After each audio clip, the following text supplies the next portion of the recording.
생산과 소비를 시작하겠습니다. 1차 한국의 3차 인류혁명 세력과 3차 인류혁명 반발 세력에 대해서 살펴봐야 되겠죠. 3차 인류혁명 세력이 뭐라 했나요? 시장 지배 시대를 지지하는 세력이죠. 시장이 있기 위한 조건이 뭔가요?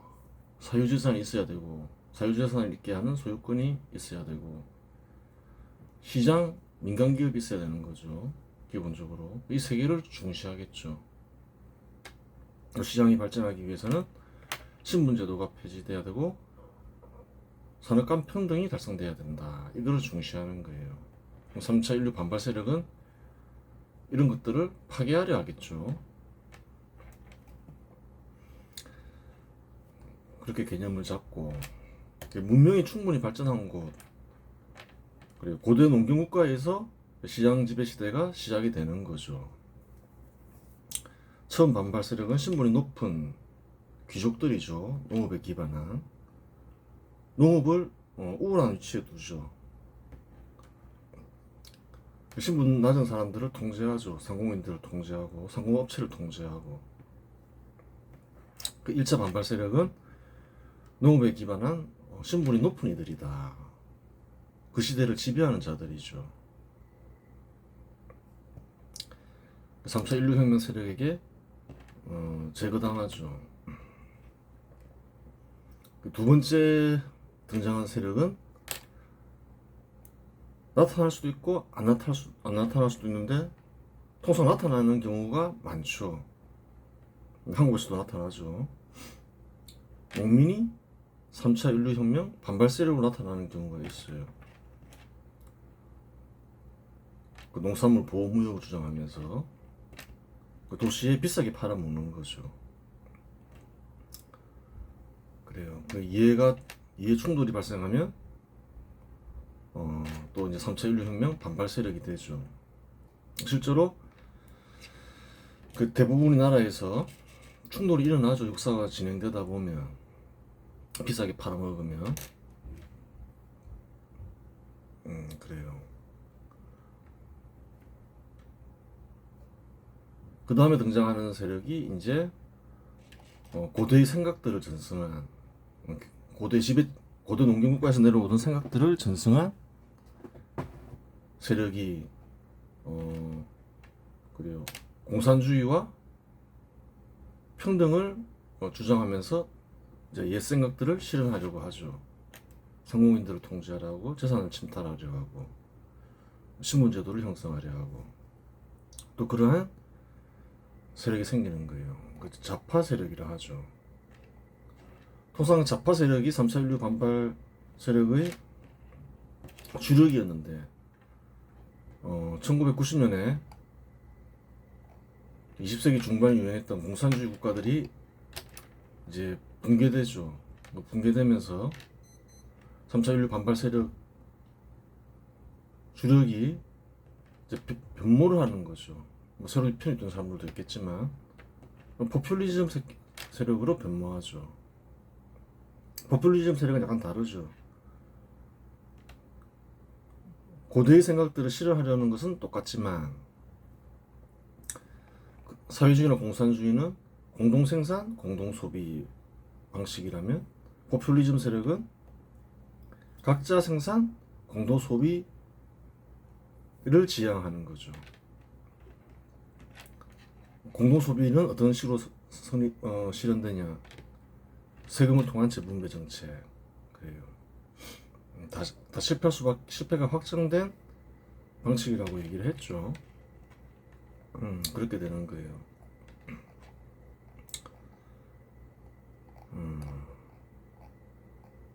그 정도 알고 이제 한국을 살펴봐야 되는데 한번 이제 정리를 한번 하고 넘어갈 필요가 있겠죠.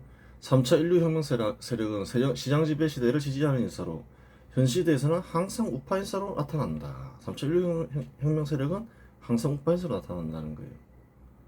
우파 인사 역시 3차 인류혁명 세력이긴 하지만 항상 3차 인류혁명 세력과 모든 일에서 뜻을 같이 하지는 않는다. 3차 인류혁명 세력은 3차 인류혁명을 가장 우선시한다. 이는 달리 말하면 3차 인류혁명 반발 세력이 바로 하면 일단 그에 맞서 싸운다. 왜? 3차 인류 반발 세력이 바로 하면 국가는 쇠퇴하고 국민들은 자칫 잘못하면 그래요. 베네수엘라나 북한처럼 돼가지고 나라가 가난과 절망에 빠질 수 있는 거죠. 굉장히 위험한 거죠. 그래서 3차 인류 반발 세력이 바로 하면 일단은 싸운다는 거예요. 저지하기 위해서. 근데 보라는 거예요. 하지만 우파 인사 중에는 그렇지 않고 오히려 3차 인류혁명 반발 세력과 연합해 3차 인류혁명 세력을 협공하기도 한다.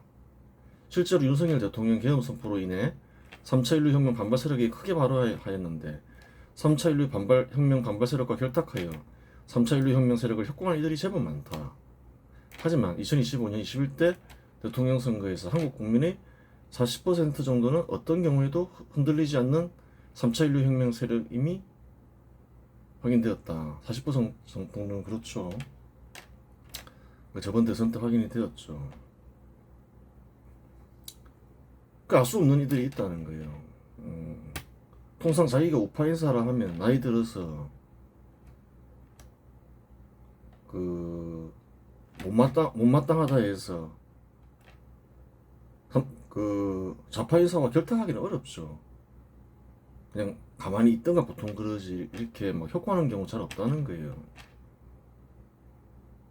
그렇게까지는 잘 못하는데 그렇게 했다.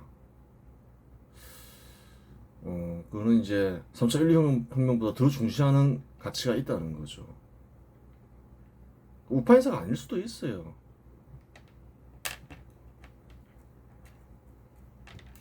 그냥 쉽지 않 일어날 수 없는 일은 원래 잘 일어나지 않는다는 거예요. 일어났다는 거는 그래요. 아닐 가능성이 큰 거죠. 젊은 시절 한번 조사해 볼 필요는 있는 거예요. 원래 본색이 좌파 인사였을 가능성이 크죠. 그러다가 이제 위기가 도래하면 돌아선다는 거예요. 보통 사람들은 그렇게까지는 안 된다는 거예요. 아무리 못마땅하더라도 그 연유가 있는 거예요. 3차 인류 반발 세력은 대부분의 정책에 있어서 3차 인류 혁명 세력과 뜻을 달리하지만 경우에 따라 3차 인류 혁명에 가담하기도 한다. 유럽의 정통 좌파 인사들은 농산물 보호무역을 반대하고 자유무역을 지지하였다. 물론 둘의 목적은 완전히 다르다. 그래요. 3차 인류 혁명 세력은 자유무역을 통해 시장을 발전시키며 풍요로운 삶을 달성하기 위해 자유무역을 지지하고 그렇죠. 3차 인류혁명 반발 세력은 자유무역을 통해 전 세계적으로 단결하여 시장과 민간 사업체를 파괴하기 위해 자유무역을 지지한다. 그래서 농민이 3차 인류혁명 반발 세력이 될 수도 있죠. 도시에 비싸게 팔아먹으려고 하다 보면 좌파 인사들은 기본적으로 3차 인류혁명 반발 세력이죠. 시장과 민간 기업을 파괴하려 하죠. 근데 경우에 따라서는 농민과 정반대 입장을 취하면서 3차 인류혁명에 가담하더라. 그래요. 왜? 그래야지 자기들 세력이 확대되기 쉬우니까. 전 세계적으로 연대할 수 있으니까. 한국 좌파 인사들은 사쿠라 좌파 인사라 했죠. 좀 약간 다른 나라의 정통 좌파 인사들과는 다른 입장을 취하죠. 농민 세력을 자기 편으로 만들려고 하는 거예요. 약간 다른 정통 그건 아니에요. 도시민들이 어느 정도 허용해 주니까 그런 거죠. 아직까지는 한국에서. 항상 얘기하지만 언제까지 가지 않는다. 농민 보호 정책을 쓰는 정부를 좋은 정부라고 생각하지 마라. 생산성 강화 정책을 썼으면 20년 전에 현 시대와 유사한 일이 한국에서 벌어졌죠. 한국은 농업적으로 자립했을 뿐만 아니라 수출국이 될 수도 있었을 것이다. 한국보다 영토가 작고 그래요. 임금도 훨씬 비싸죠, 네덜란드는. 근데 농산물 수출 국가라는 거예요. 개혁이 성공해서 생산성을 강화하면서. 한국도 그와 같은 길로 가야지. 농민들이 부유해지고 농업 생산성도 좋아지고 또 도시민들도 그래요. 농산물을 통해 비싸게 살 필요 없고 풍요로운 삶을 살게 되는 것이지. 농민 보호한답시고 생산성 강화 안 하고 도시민들에게 팔아먹고 이러면 한국만 예외가 될 거라고 생각하지 말라는 거예요. 영국이나 유럽 유럽 국가들에서는 다 그런 일들이 문제가 됐다는 거예요. 아직까지 문제가 안 되고 있을 따름이다. 국내적으로도 문제가 크게 생길 수 있다. 그래요. 그러면 앞의 견해에 입각하여 한국의 3차 인류혁명 세력과 3차 인류혁명 반발 세력을 살펴보자. 1차 한국의 3차 인류혁명 세력과 3차 인류혁명 반발 세력. 조선이라고 불리는 한국이 처음 서양 정부를 접한 시기는 1866년이다. 그래요. 문물이야 뭐 그 전에 알았는데 그렇게 뭐 심각하게 생각 안 했죠. 그냥 뭐 한 기술이 뛰어난 나라들이 있구나 뭐 그 정도였겠죠. 정부를 처음 접한 거는 언젠가요? 1866년이라는 거예요. 프랑스 정부는 병인 박해가 일어나자 군한 필적과 병력 1000명 규모의 군대를 파견하여 강화도를 점령했다.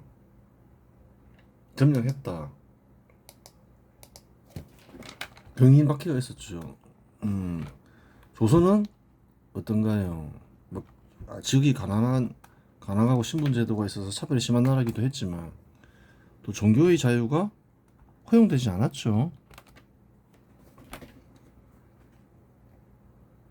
1864년 집권한 흥성대원군은 당시 주류 세력과 함께 주로 유생이죠.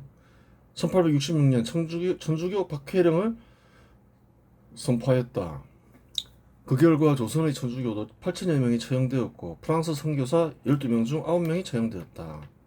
이에 이제 프랑스가 군대를 파견하죠. 프랑스 선교사도 죽고 이랬으니까.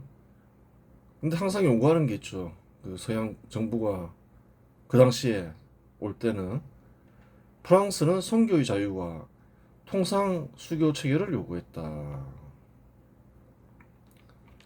이에 조선 정부는 요구를 받아들이지 않고 그 15,000명에 이르는 병력을 동원하여 전쟁을 벌이기로 결정한다.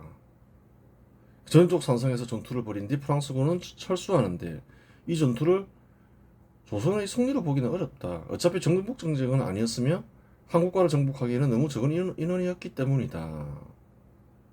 하여튼 그때 전 국력을 동원해서 한 15,000명 동원하죠. 근데 이제 정족산성에 이제 기습작전을 펼치죠.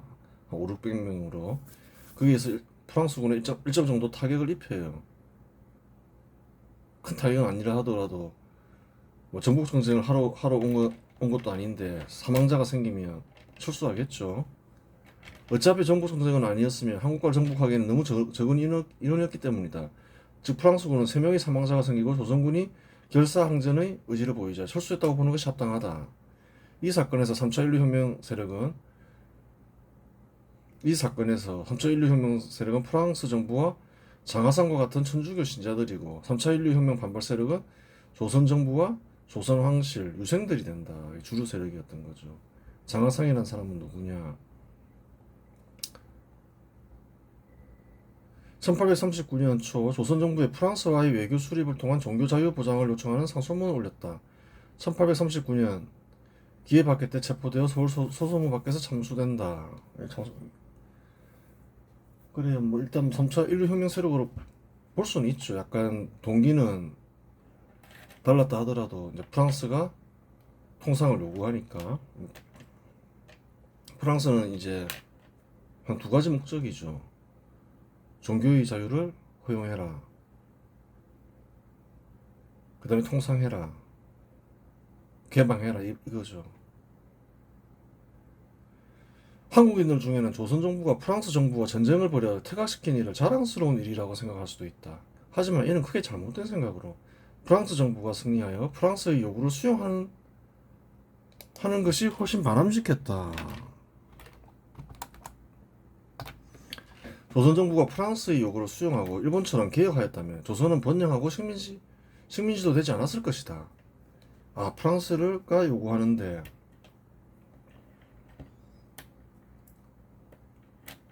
프랑스가 이제 무력 시위를 하면서 들어오는데, 아, 이것을 쫓아냈으니까 아, 대단한 일을 했다, 잘했다, 그렇게 역사를 가르치면 그래요. 이제 판단이 들어가는 건데 왜 잘못 가르치는 거라는 거예요. 그때 프랑스가 정복 정책하는 것도 아니고 요구를 받아들였으면 어떻게 됐을까요? 그리고 조선 정부가 개혁을 했으면 어떻게 됐을까요? 번영했겠죠. 그와 같은 나라가 있나요, 없나요? 똑같은 경우가 일본에서 일어났다는 거예요. 일본은 조선보다, 그래요, 그 조선시대 이후로는 항상 국력이 강했죠. 한번 보자는 거죠. 일본의 경우에도 조선과 유사한 사건이 있었다. 1853년 페리 제독이 흑선을 이끌고 일본으로 왔다. 페리는 정기군함과 대포를 선보이며 일본 막부를 압박했고, 일본은 미국과의 전투를 결정하지 않고 1854년 가나가와 조약이라고 불리는 미일 과친 조약을 체결하였다. 비슷하게 페리 제독 역시 일본에 가서 무력 시위를 했다는 거예요. 결사항전할 수도 있었겠죠. 하지만 결사항전하지 않고 개방하고 개혁한다는 거예요. 이를 통해 사무다와 하고다대 두 항구가 개방되었고, 이후 1858년 미일 수호 통상조약을 비롯해 여러 불평등 조약이 연달아 체결되었다. 이러한 통상조약은 일본이 서양의 제도를 받아들이는 데 큰 영향을 끼쳤다. 페리는 단순한 무력 시위만이 아니라 서양 문물의 압도적인 기술력을 시연함으로써 일본 측의 문명 격차를 실감하게 했고, 이는 일본 내부에서 격렬한 논쟁을 불러일으켰다. 이후에 한국에서도 이런 일이 일어나죠. 일부는 외세 배척을 주장했지만 점차 개국론을 주장하는 이들이 주류 세력이 되었고, 결국 이러한 갈등은 메이지 유신으로 이어졌다. 1868년 일본은 막부 체제를 종결하고 소구식 국가로 탈바꿈하여 서구 문물을 적극적으로 수용하고 국가의 생산성과 수소득 기반을 외형적으로 확장시켜 나갔다. 현대식 국가로 탈바꿈했단 말이죠. 시기가 어떤가요? 비슷하다는 거예요. 병인밖에 1866년, 일본은 1858년에 비슷한 일이 벌어졌고, 실제로는 1868년부터 개혁을 시도했다. 이때가 사실은 조선군이 승리한 게 축복이 아니라 재앙이었던 거예요. 일본처럼 전쟁도 안 하고 그냥 하면 되는데, 전쟁을 했다 하더라도 차라리 지우고 수용한 뒤에 개방하고 개혁하면 좋았겠죠. 역사를 그렇게 가르쳐야 되는 거예요.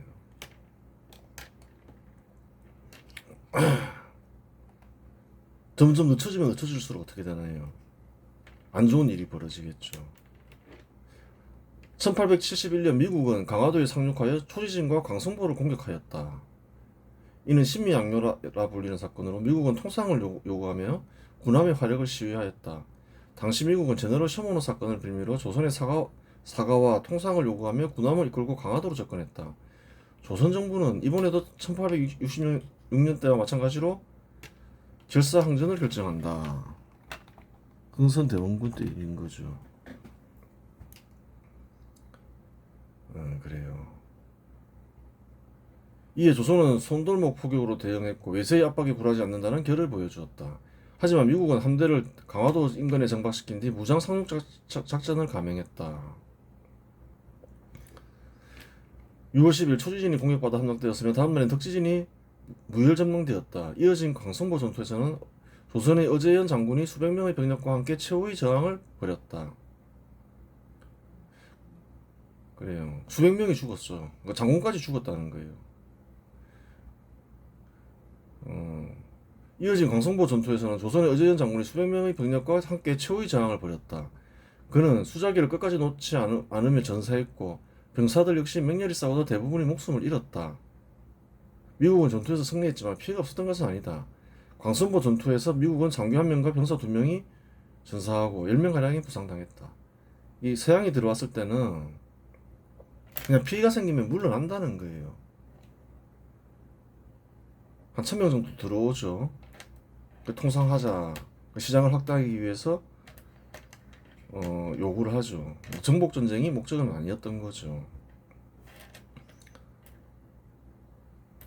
정복 전쟁이 목적이 아닌데 뭐 두세 명 사망했다 해서 그냥 뭐 죽기 아니면 살기로 싸우지 않는다는 거예요. 일단 물러나지. 그러니까 이런 식으로 개혁을 하는 게 좋았다는 거예요. 차라리 지는 게 나았다는 거예요. 정복 전쟁이 목적이었으면 그 다음에 대군을 가지고 침략을 했겠죠. 근데 그러지 않잖아요. 그냥 시장을 확대하기 위해서 그래요. 가까이 있으면 뭐 식민지를 만들려고 했을 수도 있지만 너무 거리가 멀고 이러니까 뭐 그런 목적은 아니었죠. 일본을 봐도 알 수 있잖아요. 미국이 일본을 정복하지 않았잖아요. 이런 식으로 접근했을 때 당시 한국에서는 그게 좋은 기회였다는 거예요.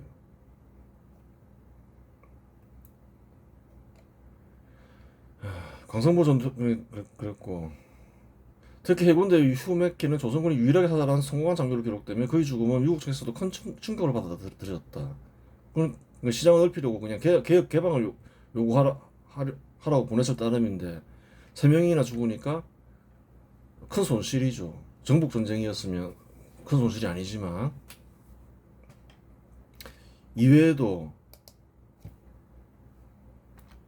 일부 함선이 조선군의 포격에 의해 파손되었고 연마 항해 중 암초에 부딪혀 피해를 입은 사례도 있었다. 결국 미국은 통상 요구를 관철하지 못하고 철수했으며 조선은 이를 외세를 물리친 승리로 간주했다. 전국 각지에는 척화비가 세워졌고 세국 정책은 더욱 강화되었다. 우리가 이겼다 이러면서 서양 오랑캐가 침범하는데 싸우지 않으면 하친하는 것이요 화친을 주장하는 것은 나라를 팔아먹는 것이다 이러면서 개혁 개방을 안 했죠. 이 사건에서 3차 인류혁명 세력은 미국 정부이고 3차 인류혁명 반발 세력은 조선 정부와 조선왕실 유생들이 된다. 똑같죠 뭐. 앞의 경우와 마찬가지로 미국 정부가 승리하여 미국 정부의 요구를 수용하는 일이 훨씬 바람직했다. 그렇죠. 일본처럼 개혁 개방했으면 번영했을 것이고 식민지도 안 됐다는 거예요. 사실은 전쟁에서 이기는 게 무조건 좋은 일이 아니라는 거예요. 이 건에 있어서는 차라리 지고 수용하는 게 나았다는 거예요. 실상 조선 정부는 전쟁을 벌인 군대가 전멸을 당하다시피 했다. 단지 미국 정부가 정복 전쟁을 벌인 것이 아니기에 철수했을 따릅니다. 위기를 인식하고 일본처럼 개혁하였다면 조선 역시 일본과 같이 번영을 우렸을 것이다. 일본에서 본격적으로 개혁이 단행된 시기에는 1868년이니 시기상 거의 차이가 없다. 식민양요가 일어난 해도 1871년. 그렇죠. 일본 메이지 유신이 1868년부터 진행했으니까 요구를 받아들이고 이거 일본처럼 이래서는 안 된다 개혁하자 그렇게 늦은 시기가 아니죠. 일본보다 좀 늦었다 해도 1868년부터 전부터 좀 개혁이 진행됐다 해도 그 시기상 큰 차이가 없다는 거예요. 일본은 전투도 안 벌이고 그냥 개혁하자 이렇게 한 거잖아요. 국력이 강함에도 불구하고 조선보다도. 근데 뭐 전투 벌이고 막 몰살 당하고 이래도 안 했다는 거예요. 그게 좋은 게 아니라는 거예요. 승리해서 승리했다기보다는 철수시켰다 해서 그게 좋은 일이 아니었다는 거예요. 역사적으로 그때 개방하고 개혁했어야 되는 것이 일본처럼. 1875년 일본은 조선의 강화도 인근 해역에 운용호를 침입시켜 교전을 유도하였다. 그 다음에 이제 어떻게 되나요? 빠르게 성장한 일본이 이제 한 10년간 개혁한 일본이 이제 조선에 접근하죠. 점점 안 좋은 일이 벌어진다 했죠. 진작 개방하고 개혁하면 되는데 당시 일본은 메이지 유신을 통해 개혁에 박차를 가하고 있었고 상공업 기반의 경제체제로 전환 중이었다. 이러한 일본은 시장을 확장하기 위한 통상을 요구하였다. 일본은 프랑스나 미국처럼 조선의 영토를 점령하지 못했다. 운용호가 돌아다니며 군사기지를 폭격만 했다. 머리가 좋은 거죠. 조선을 잘 아니까 그렇게 하겠죠. 조선의 군사시설은 파괴되었고 조선인 35명이 목숨을 잃고 16명이 포로가 되었다. 그냥 계속 돌아다니면서 폭격만 하는 거죠. 물론 일본군의 피해는 전무했다. 일본군은 한 포 사격으로 무력 시위를 했는데 조선의 해안포보다 사거리와 정확도에서 우월하여 조선군은 아무런 대응을 하지 못하였다. 그렇게 막 접전을 벌이진 않았다는 거예요. 초토화만 시켰다는 거예요. 프랑스와 미국은 그래요. 상륙시켜서 전투를 벌이잖아요. 근데 폭격만 하면 그래요. 조선의 무기는 일본군에 타격을 줄 수 없었다는 거죠. 계속 파괴하고 돌아다니는 거죠. 그러다 폭탄 맞으면 죽고. 만일 일본군이 특정 지역을 정복하고자 했으면 병사들 간 충돌로 인해 프랑스군이나 미국과 마찬가지로 일본군 역시 철수했을 수도 있다. 피가 생기면 철수하겠죠. 정복전쟁에 대한 생각이 없으면. 근데 배 한 차가 와가지고 지금 폭격한 거잖아요.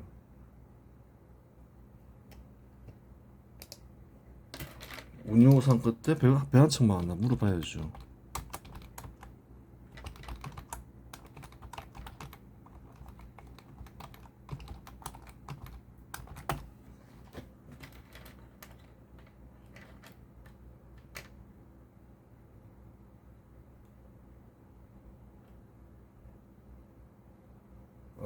여러 척이 다섯 척을 보냈다 하죠. 다섯 척을 보냈는데 그 중에 한 척이었다. 그래요. 다섯 척이 돌아다니면서 했는데 대표적인 배가 운용호였던 모양이죠. 돌아다니면서 폭격하니까 그냥 대응도 못하고 항복하게 된 거죠. 계속 피해만 입다가. 한포 사격에 아무런 대응을 할 수 없었던 조선 정부는 결국 일본의 통상 요구를 받아들이고 강화도 조약을 체결한다. 물론 조선 정부 내 정치적 사건도 있었다. 1873년 실권자이자 3차 인류혁명 반발 세력의 중심 인물인 흥선대원군이 권력을 상실했죠. 당시 왕비였던 민자영과 민자영 주변 인물들이 흥선대원군을 몰아내고 실권을 잡는 데 성공했다. 그렇죠. 후에 명성왕후라고도 불리죠. 이들 역시 3차 인류혁명 반발 세력이라 하였지만 흥선대원군과 같이 결사항전하는 성격은 아니었던 것으로 보인다. 흥선대원군 같은 경우는 막 다 죽더라도 한번 싸워보자 뭐 이런 식이지만 또 그렇게까지는 아니었다는 거예요. 그냥 받아들이자. 뭐 죽자니 아니면 살기로 싸워서 뭐 하겠냐. 뭐 통상하자는데 거래하면 되는데 뭐 이런. 그렇죠. 진작 개혁 개방했어야 되는 거죠. 개방도 하고 또 빨리 눈치를 채고 개혁도 하고. 개방은 하지만 개혁은 안 하는 거죠. 운용호 사건 이전에도 개방과 개혁을 추진한 이가 없었던 것은 아니다. 박규수나 오경석은 개항과 개혁을 주장했지만 조선 정부에 의해 받아들여지지 않았다. 그러면 조선에 그렇게 인물이 없었나? 있었다. 운용호 사건 이후 세국 정책에 대한 반발이 일어나면서 오경석과 박규수의 지도를 받은 3차 인류혁명 세력이 본격적으로 생겨난다. 당시 생겨난 3차 인류혁명 세력을 1차 한국 3차 인류혁명 세력을 규정할 수 있다. 다음과 같은 인물들이 1차 한국 3차 인류혁명 세력이다. 박규수나 오경석이 중심이 됐죠. 누군지 알아봐야 되겠죠. 오경석이 중요한 인물이죠. 박규수도 중요한 인물이지만 역관 출신 중인으로 조선 최초의 개방 개혁을 주장한 이다. 이렇게 쓰면 되죠. 이다. 이 사람 어떤 사람이냐? 1853년 13차례 청나라를 왕래하며 서양 문물과 국제 정세를 직접 목격했다. 이 사람은 개혁 개방해야 된다. 이래 생각한 거죠. 회국도지, 영환지락 등 서양 관련 서적을 조선에 소개하며 개화사상의 기반을 마련하였다. 대반개혁해야 된다. 그 말이죠. 박규수는 오경석의 개방, 개혁에 공감하고 적극적으로 협력했으며 오경석이 청나라에서 가져온 서양 문물과 서적을 박규수의 사랑방을 통해 지식인들에게 전파했다. 오경석은 3차 인류혁명을 제대로 인식한 최초 인물을 볼 수 있다. 그 제대로 인식했다는 거예요. 그래서 당시에 양반 출신은 아니었죠. 근데 박규수하고 가까웠다는 거예요. 그 박규수에게 개혁 개방에 대해서 얘기를 한다는 거예요. 세계 사정에 대해서 얘기하면서 박규수가 설득이 당하죠. 설득이 당하는 동기가 있는 거예요. 실학자 박지원의 손자로 1866년 제너럴 셔먼호 사건을 처리하며 서양의 위협을 체감하였다. 좀 양반 출신으로 당시에 그래요. 그곳을 관리하는 공직자였죠. 1869년 한성팡륜 재임 중 북총 사랑방에서 개화사상 토론 모임을 주도하였다. 김옥균, 박영료, 유길주는 개학파 인재들을 양성하였다. 제너럴 셔먼호 사건에서 서양 문물 접한 박 교수는 이거 좀 위기 인식을 했던 거죠. 그래요. 그러면서 이제 또 오경석을 알게 되고 오경석이 박 교수를 설득해서 둘이서 개혁 개방을 해야 된다 이렇게 그런 세력을 키워나가는 거예요. 그러면서 이제 최초의 1차 한국 3차 인류혁명 세력이 생기죠. 오경석과 박규수의 노력하에 그 훌륭한 사람들인 거예요. 오경석, 박규수 이런 사람들은. 김옥균도 박규수 문화에서 배웠다, 접했다. 오경석 유대치와 교류했다. 박영료 마찬가지다. 박규수의 친척이었다. 영향을 받았다. 서광범 북촌 사랑방 출신이었다. 북촌 사랑방에서 이제 사람들을 끌어모았던 거죠. 그래요. 일본 갔다 왔다. 조사시설단 참여. 유길준 마찬가지다. 박교수 오경석으로부터 큰 영향을 받았다. 김홍집, 홍영식, 김옥균과 연결되어 있고 다 이렇게 김윤식, 박교수와 또 가까이 지내던 사람들이다. 박교수, 오경석이 이제 최초의 3차 인류혁명 세력들을 규합해서 만드는 거예요. 이런 인물들이 최초에 생겨났다. 많지가 않은 거죠. 이게 한국이 필요한데 개혁 개방이 많지는 않았던 거예요. 극소수였죠. 그리고 이번 시간에서 마치겠습니다.